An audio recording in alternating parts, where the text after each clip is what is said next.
wisdom, mutants, Kraven, all coming up on the Ever Geeky spinoff.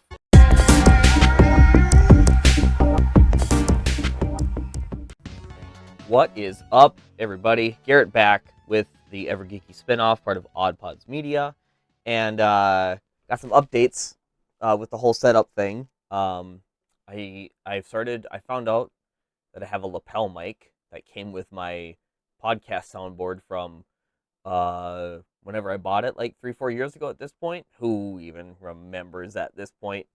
And had to find a little adapter to make it work, but it's working.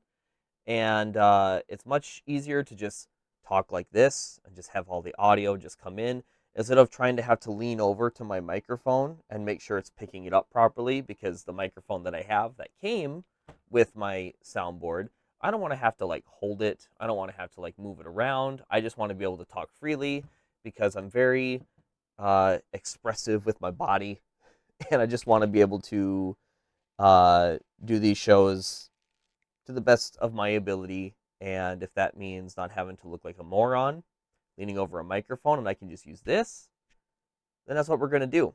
I also found out that my camera screen will not turn off after 30 seconds if I just plug it into a power source.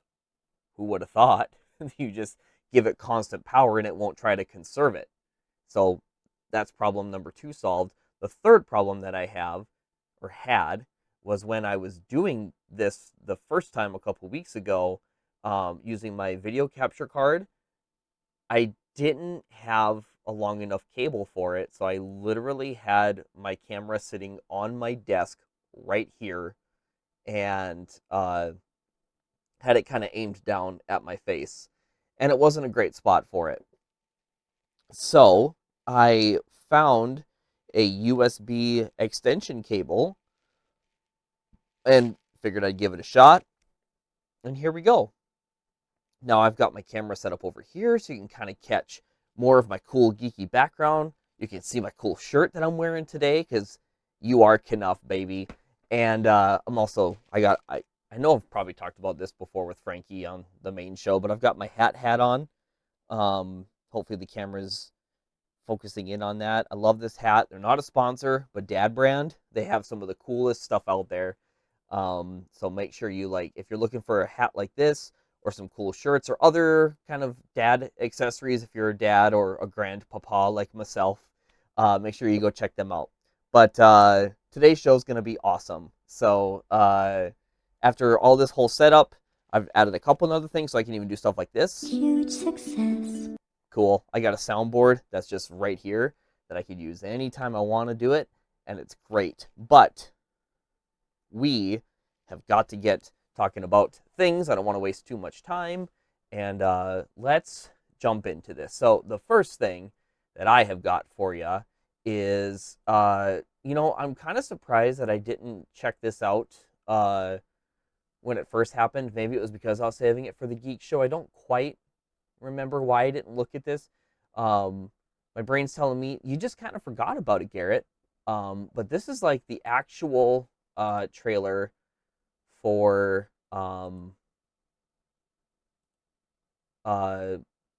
brain needs to work here, for Legend of Zelda Echoes of Wisdom. This is the Traversing Hyrule trailer. Let's give it a show. I love that switch click. So Welcome iconic. to Hyrule, a vast land where Princess Zelda will journey through her grand adventure. Hyrule is a land of plentiful So abundance. gorgeous. From the I'm central so glad plateau, they went back with that where Hyrule Castle stands enfolded the by its Link's castle Awakening town, style. to the outermost reaches, you'll encounter new and interesting people in each of its diverse regions. The Gerudo Desert consists of scorching dunes as far as the eye can see and is prone to frequent sandstorms. That's no problem for the women of the Gerudo tribe, though. There are many ruins full of mysteries here. And an oasis, a great place to relax. Jabul Waters is home to some of Hyrule's most scenic waterways. It's also where you can find the Sea Zora and the River Zora, who each reside in their respective villages. Though they don't always get along. What could they be fighting about? Daunting cliffs and lava flows dominate the Eldin volcano region. Kakariko Village is nestled at the mountain's base. I'm really But so you'll have excited to to jump back brave into this game. treacherous This really trails makes to me want reach to the home play of the Gorons. Link's Awakening again. Those rocks may look delicious. Alas, they are not for Hylians. The Farron wetlands are a lush labyrinth of vegetation. As you wander the jungle, you might come across a Deku scrub.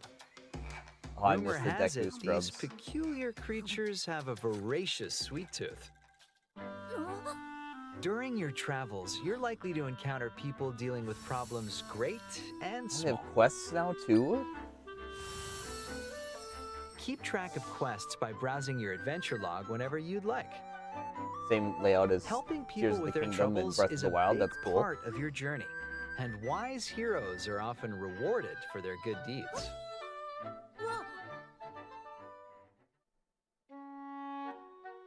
How long is this? Objects known as 5 waypoints minutes, are we can do scattered that. throughout the land. Once you've discovered one, you can return to it quickly by selecting it on your map.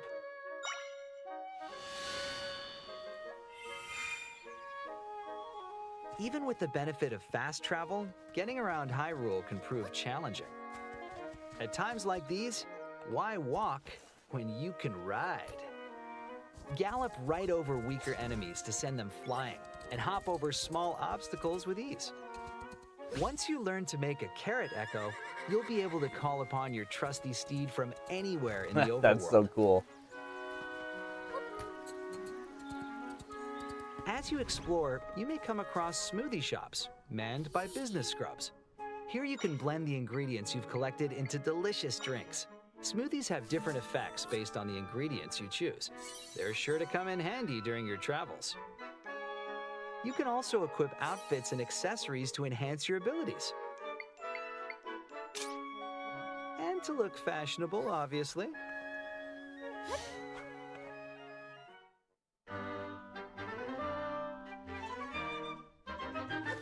Whether you're trekking over rugged plateaus, through winding caves, or Had to other sneeze there, complex sorry. locales, creating echoes is Doing the key side to scrolling. success.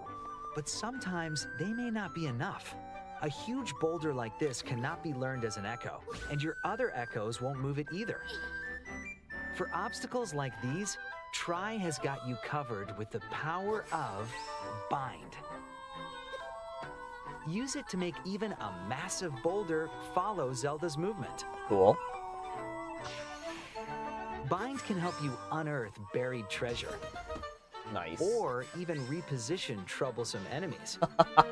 You can also use Bind on your echoes. So get creative and find ways to forge ahead. Alternatively, if you want to follow a moving object yourself, you can use Reverse Bond to go where it goes. Take advantage of a creature's ability to fly, or to move around quickly. Swapping between Bind and Reverse Bond is a great way to find clever paths forward. Let your imagination run wild, and you're bound to come up with all sorts of ideas. Use Bind in combination with your echoes to overcome obstacles. Understanding how these two abilities work together will be essential to your progress.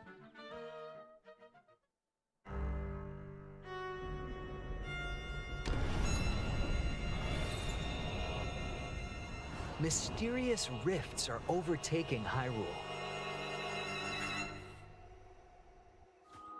What else will Zelda have to contend with in her grand adventure to save her kingdom? There's only one way to find out. The Legend of Zelda: Echoes of Wisdom. Available September 26th only on the Nintendo Switch system. Pre-orders are available now on Nintendo eShop. That looks... I am so excited for that game. I I love Legend of Zelda. I've loved it since I first got my hands on uh, A Link to the Past. That was the first one that I played that I remember. Um, I know at one point in my childhood I played the original Legend of Zelda on the NES. I remember it being difficult, and guess what? Still haven't beat it. I've tried it, and it is so hard. I had the collector's disc for the GameCube. Tried to beat it on there, couldn't do it. Um, Same thing with Zelda 2. I got Zelda 2. Hmm, Zelda 2. I wish it would bring that game style back. That would be a really fun one to kind of see like an updated version of Zelda on with the whole RPG elements, which I think really fit well with that world. And I know they have some of that in with like Tears of the Kingdom and stuff, but not quite to that level. Um, where that one you literally had to gain experience points and spent it on your health or your magic or your weapons, your fighting, whatever. Uh, I would really love to see that kind of game style come back. But I had gotten up to the point where you have to get through Death Mountain, and the path to Death Mountain uh, was some of the most frustrating game time I have ever spent. And I usually don't like to play super difficult games because I want to be able to enjoy myself, and uh, I don't handle game stress super duper well. I remember playing F-Zero GX, which is on the GameCube. They had a single player campaign on there that was some of the hardest gaming I have ever had to do. It was so difficult to finally. There was one in particular that I remember.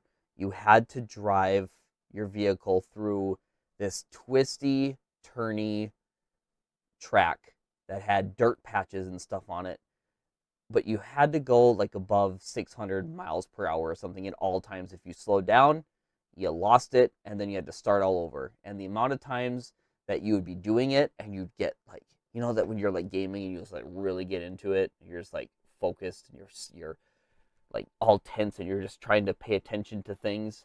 And that would happen so many times, and you get right to the end. Like there's one part towards the end that had so much, like you had this much space to get through, and then you would hit it and you'd slow down and you'd blow up and then you'd throw the controller and you'd quit. Oh, just even thinking about it's making me frustrated. So sorry about this during the mid show, but I'm thirsty. And Bush Light's what's on the menu because I have a bunch of these in my fridge and I don't drink super duper often. But here we go. Tastes like piss. Back to Zelda though. So never was able to finish the first one. I have on my Zelda shelf back here, right here. It's really hard to see it.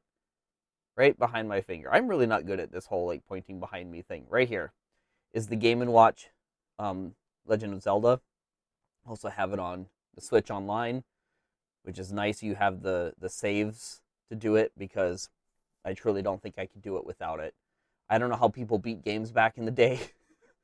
I'm trying to go through Kid Icarus. So hard. So hard to beat these old games. But this game, it still kills me that they have been innovative just about every iteration of the game. My personal favorite is Majora's Mask, hence why I got, my mask back here. I liked the time travel thing, how you had the 3 days and each day there was different stuff happening that you had to like pay attention to while you were playing the game to unlock heart pieces or masks or things like that. Like it was just so cool. And how each level you could finish in like the 3 day time span. It was, I mean, it's seriously just so phenomenal. When I get a tattoo, and I say when because I am getting one, that is what I'm going to get. I'm going to get a really cool stylized version of the Majora's Mask, probably on the back of my leg or something. Oh, I don't know. Maybe up here. I don't know. I don't know where to put it. I'm still figuring that out, but that's what I want to get a tattoo of. But they've literally just, every time they've added a new game to their series, it's been something different. Not all of them are huge leaps, but at least there's something. Like, even if you go from like Legend of Zelda to Adventure of Link, the first Zelda was, overhead adventure. Second one was the RPG. Link to the Past was overhead adventure, but with like a time travel essence of it. And then you go to Ocarina of Time, which was literally the exact same game, just in 3D. It follows almost the exact same style of story. Then you have Majora's Mask with the 3-day time travel thing where you actually got to travel through time. Wind Waker had the cool 3D, the cel shaded graphics, and traveling through water, treasure hunting, all that kind of stuff. Like, I can go on and on about this, but it's just so cool to see that they can still look at their IP that they've had since 1985, 83, whenever that actually came out, which is, 35 years now, something like that, whatever the math is. I'm not doing the math in my head. And they can still say, what else can we do with this franchise? And you look at the Echoes of Wisdom, and there's little pieces of everything else that's come before it in here, but they still have something new. So kudos to them. I cannot wait for that game. September, I'm getting it probably when it comes out. It'll probably be one of the last new games I get before baby gets here. And we'll see what my time is after that. But, I mean, the nice thing about the Switch is you can literally just stop playing it anytime and it kind of holds your place. And it's no biggie. I love that. So, Legend of Zelda, awesome franchise. Cannot wait to dive into that one. Something I probably can wait to dive into, though, is this next movie trailer that I had a buddy at work come up to me today and he goes, "Have you seen the new trailer for it yet?" I was like, "No. I've seen some pictures online and that's all I've seen." He goes, "Dude, it actually looks like it's going to be pretty good." So we'll give it a shot, but this is the trailer for Sony Pictures' Kraven the Hunter. Here we go. My son, Sorry about that. we are hunters. The greatest the world has ever known. Охотник до сказки.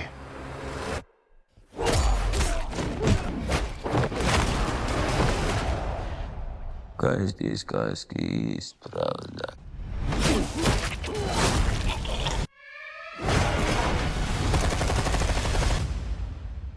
Who's next? I heard the noise of thunder. Are you like your father? A gangster? A killer? And I heard a voice. And behold,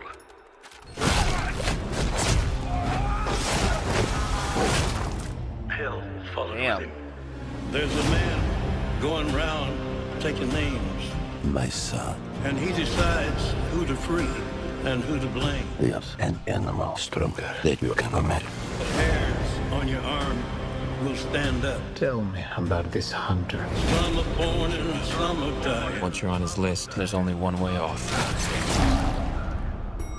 When the man comes around. When the man comes around.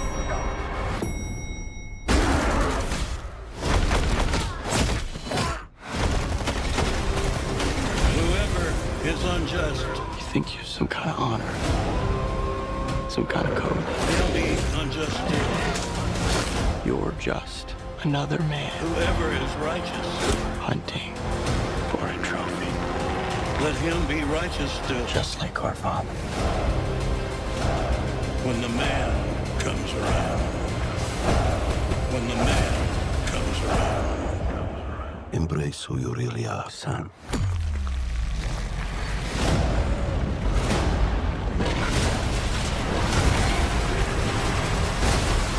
And you will become a legend. When the man comes around. When the man comes around. Okay, so my buddy was not wrong. It definitely looks better than I was anticipating. But we had this whole conversation today at work about this whole Sony universe versus the MCU and what the hell they're doing. And I don't know. I don't know what they're doing. As I talked about in the last episode, I think because I watched the Venom, The Last Dance trailer, and I forget his name, but the guy who played Mordo in the Doctor Strange movies is in Venom. We now see Russell Crowe, who was most recently in Thor: Love and Thunder as Zeus, who's, spoiler alert, he's still alive. And now he's just Kraven's dad. You had Aaron Taylor Johnson, who was Quicksilver in a movie and a half.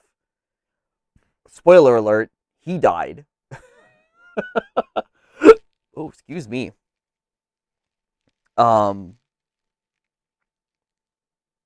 you have all of these Spider-Man villains that are actually Spider-Man villains, not in a Spider-Man movie.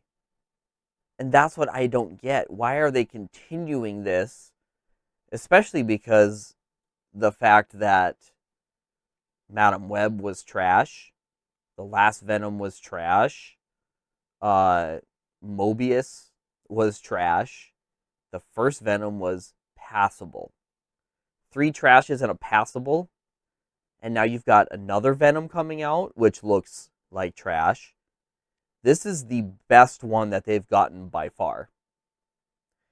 And I don't know how you set up Kraven, who's a big game hunter, and obviously from the trailer you saw, has no problem with absolutely decimating people, how you're going to make him be like your hero of the movie. The Rhino looks interesting. I'll give him that. I don't know if it's going to be like he just changes and that's him forever, or if he's going to be like he can be the Rhino at any time. That's going to be an interesting take.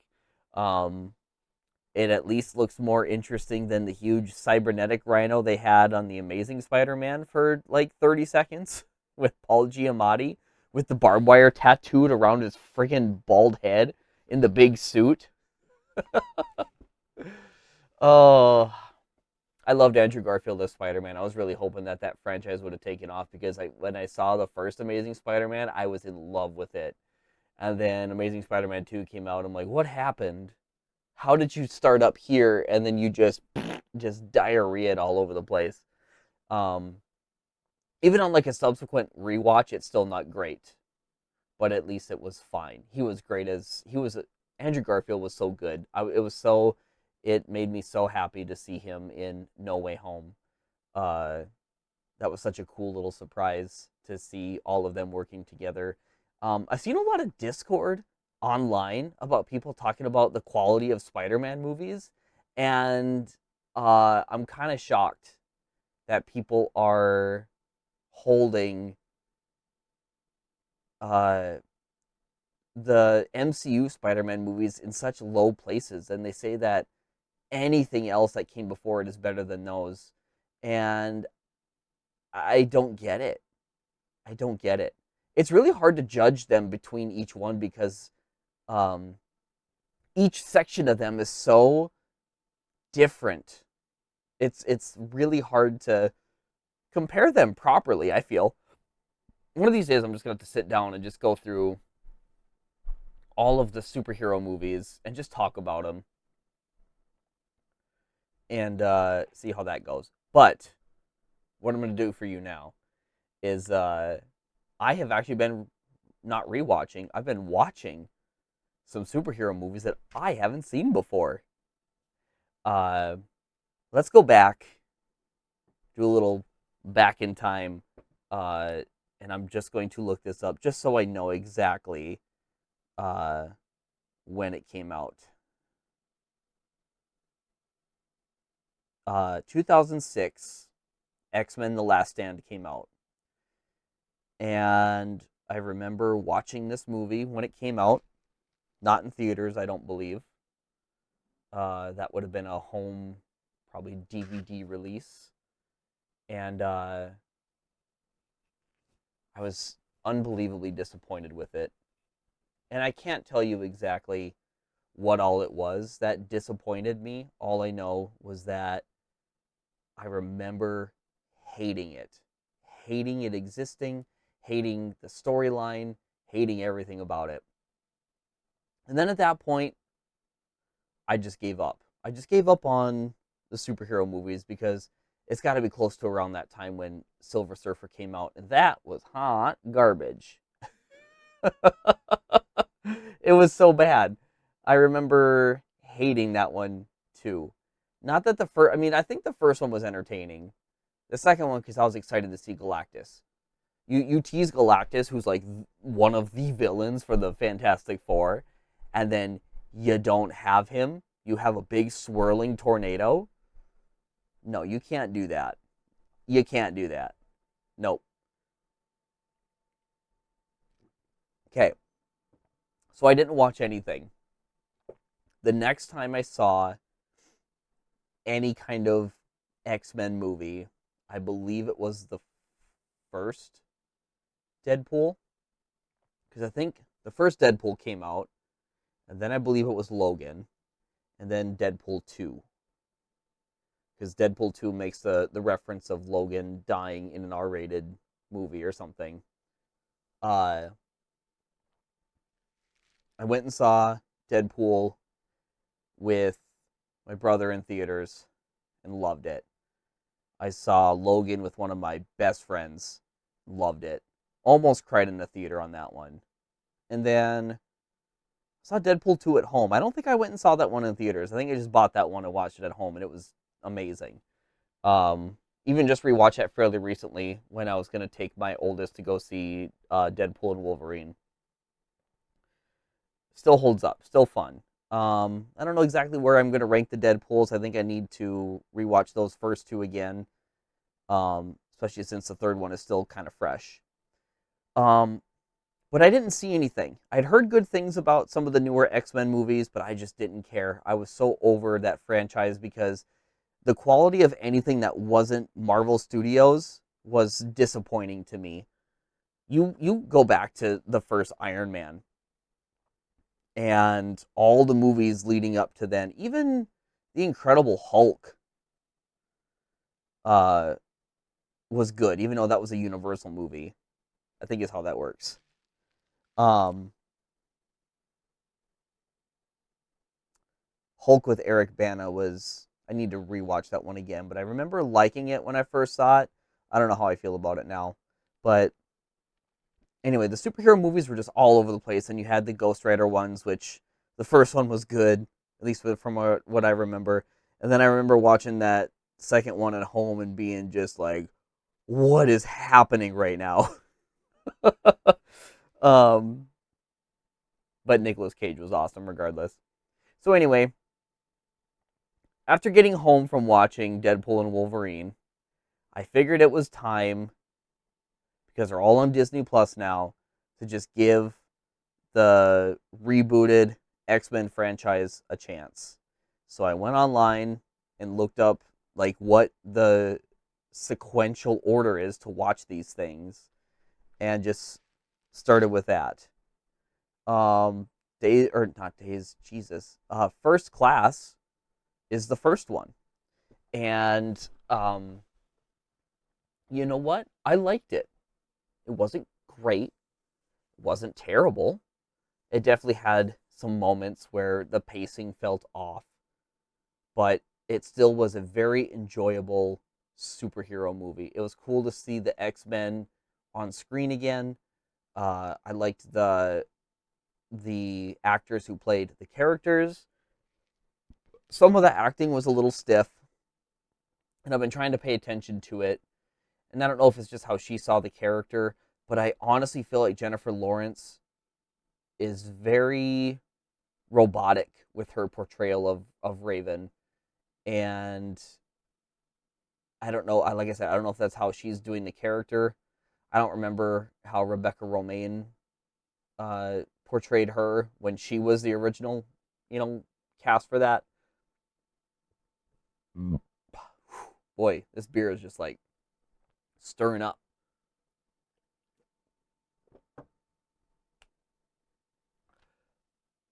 As I've said before on this program, I don't read comic books. If I had access to them and time, that's probably more the thing, especially now. I would probably read more of them, but I don't. So I don't read comic books. So I don't know exactly where all the characters fall. I don't know how close this is to like a comics origin story, or if this is just its own kind of thing. I felt that Shaw as a villain was a great villain. He was very maniacal and portrayed really well by Kevin Bacon. The first scene where he gets Magneto to go apeshit after he kills his mom, and he just plays it off like it's nothing, is great. I love that. I love that true evil in a villain. You have no sympathy for him, which is great. I thought all the actors did well, and the story was, I don't know, I think I mentioned earlier, some pacing felt weird.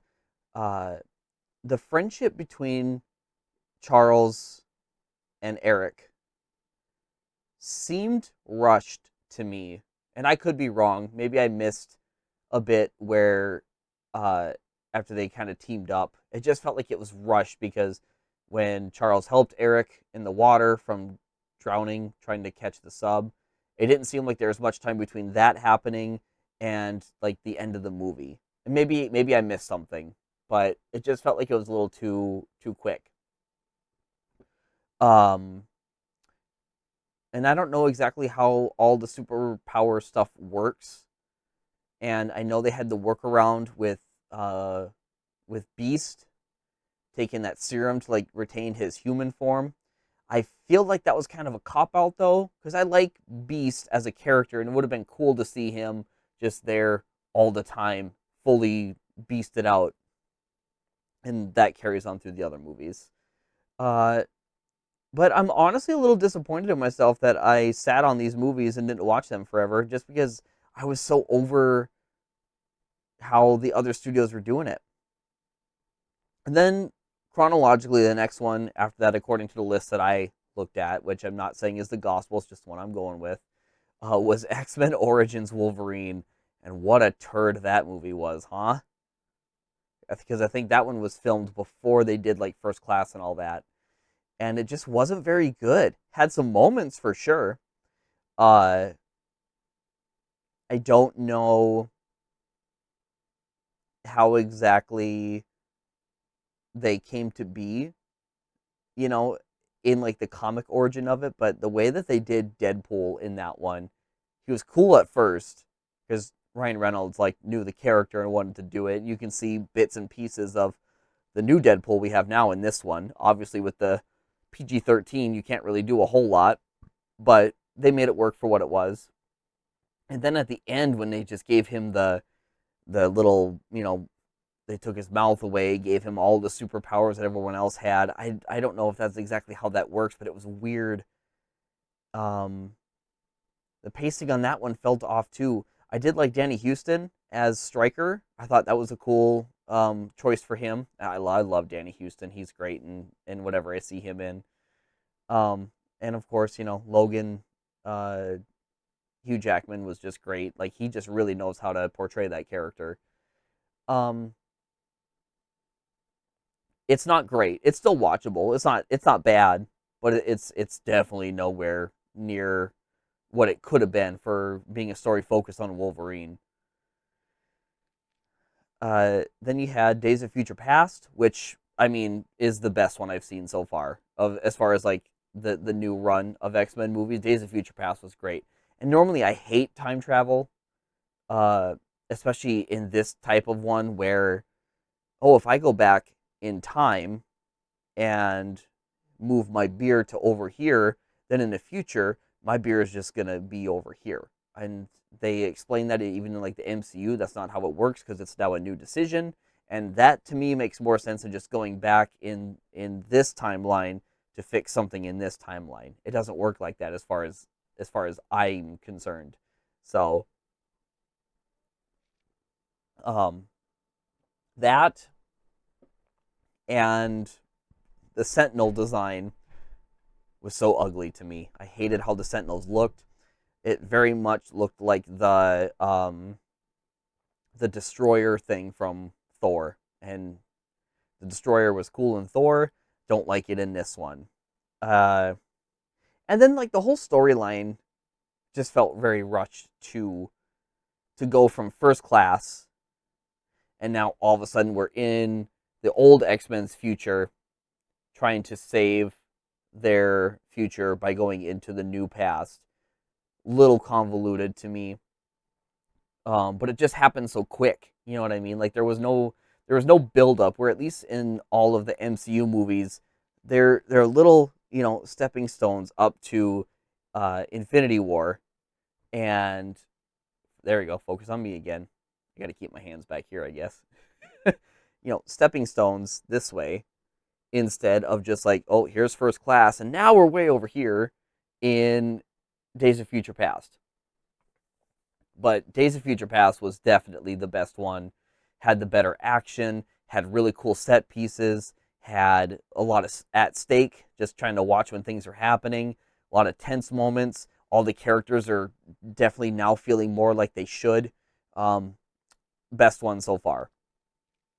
Next one was Apocalypse, and you take a step back. And my gripes with Apocalypse were, once again, the story just does not feel like it's a continuation from the last one. They also took Apocalypse, which in my brain is one of the coolest, most evil mutant villains to show up. And no offense to Oscar Isaac, because I love that man. I love him in everything I've seen him in.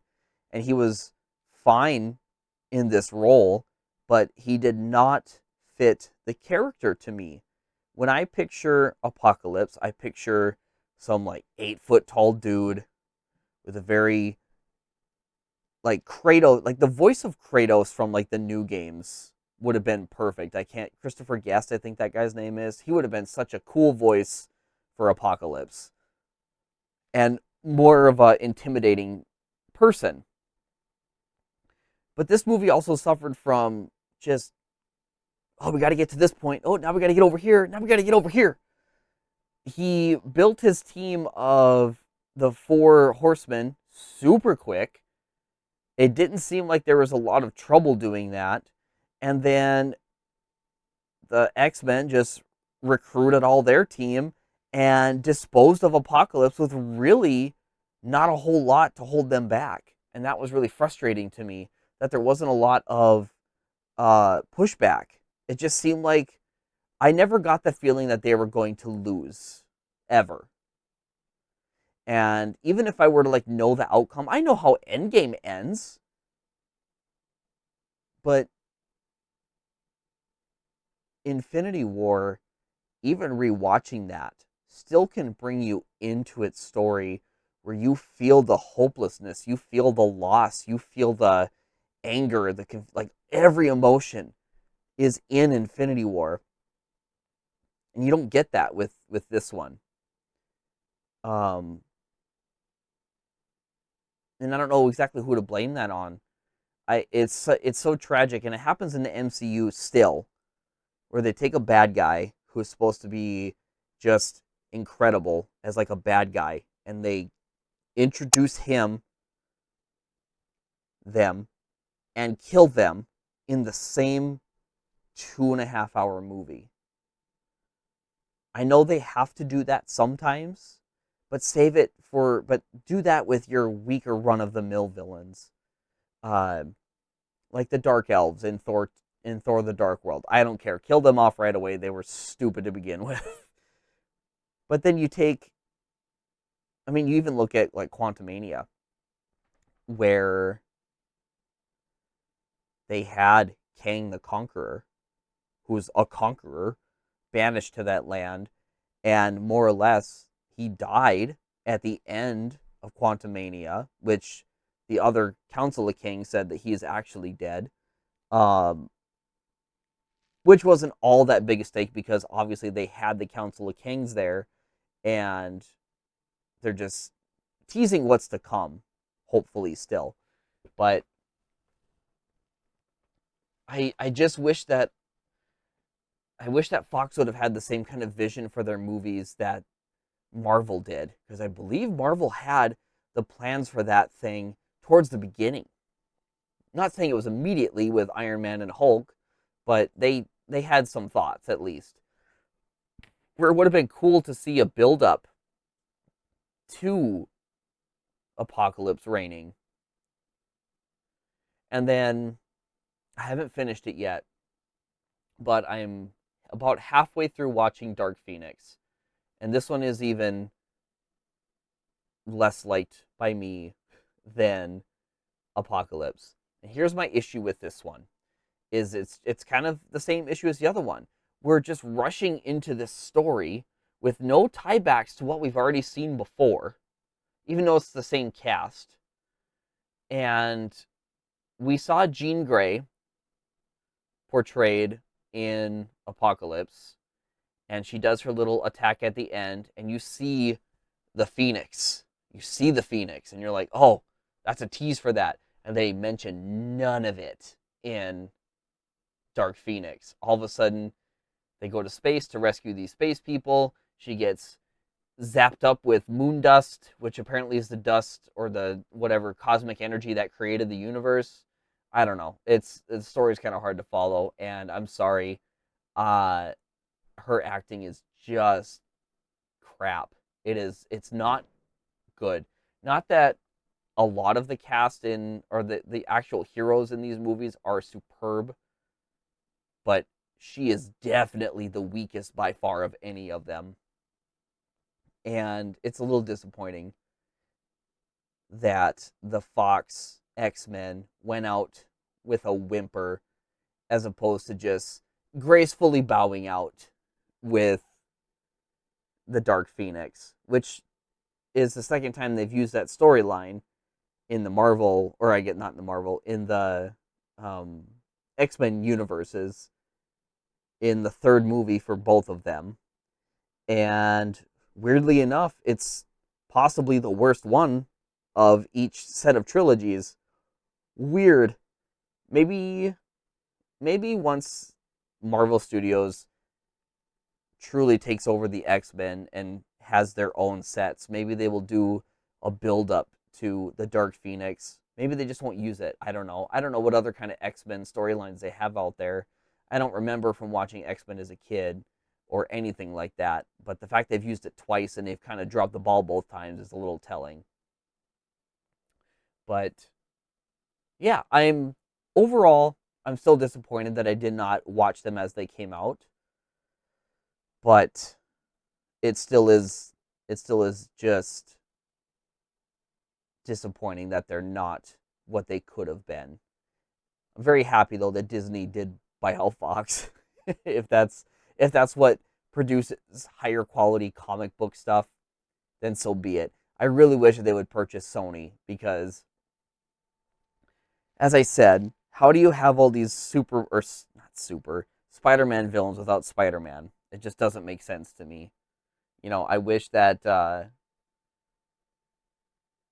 wish that we could have seen a Venom movie where he's fighting Spider-Man and Spider-Man gets the symbiote, which they teased in No Way Home, but with the new Venom movie, it looks like that's maybe not going to happen anyway. I don't know. It's just a little frustrating. So, but other than that, I'll just, trying to come up with some segments for this show, and figured I'd just throw that in there. So obviously that's what I'm watching. I'm watching the Marvel movies. Almost done with those, and then I'm not sure what I'm gonna do. Maybe I'll go back and watch all the MCU TV shows. But that's really all I'm watching, and my wife and I are watching New Girl, which is so fun. I love that show. It's so great. A lot of good laughs and stuff. So if you haven't seen New Girl yet, check it out. I'm currently reading, almost done, thankfully, because I really want to read something else. I'm on Return of the King. I just got to book 6, which is like the second book inside the third book, if that makes sense. I didn't know they were split up like that, but I'm at the part now where Sam is trying to find Frodo in Mordor, so I'm getting real close to the end, which is great. I'm so excited. I've been reading that while I donate plasma. That's been fun to donate plasma and get back to reading again because I kind of took a break from it. And at where I donate plasma, they have machines going all over the place. There's people talking, and I am just like, easily distracted with stuff. So I figured I would try to ring myself in while I'm reading, and I found on YouTube someone has made music specifically for reading Lord of the Rings, and it's very orchestral. There's a lot of like grand build-ups. There's a lot of ambient parts. There's some like animals in the background. It sounds like you're watching the movie, but it's not from the movie if I remember it correctly. But it's been really fun to read with kind of that background noise. It's like an audiobook, but just in your own head, if that makes sense. So I'm almost done with that.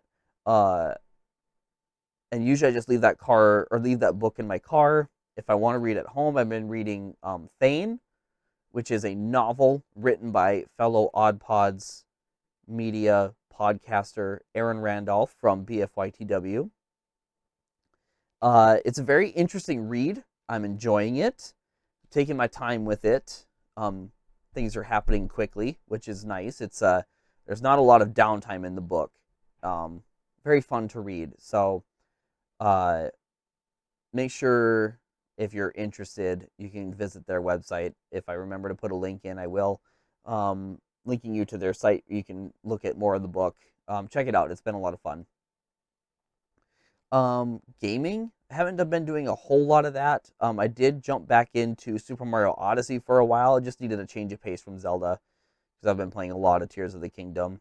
And Super Mario Odyssey is so fun. I'm just trying to get all of the moons. I'm roughly halfway done, I think, at this point.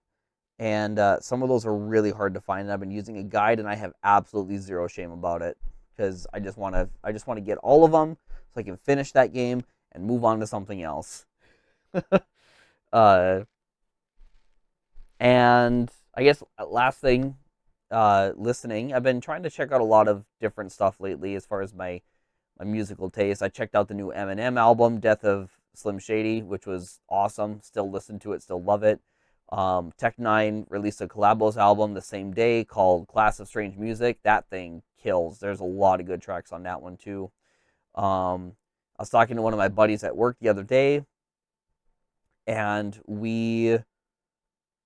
he shared a bunch of music with me, so I checked out this new album, or not new, this album called Mad Villain, I think. It had MF Doom and a bunch of other people on it. That thing was great.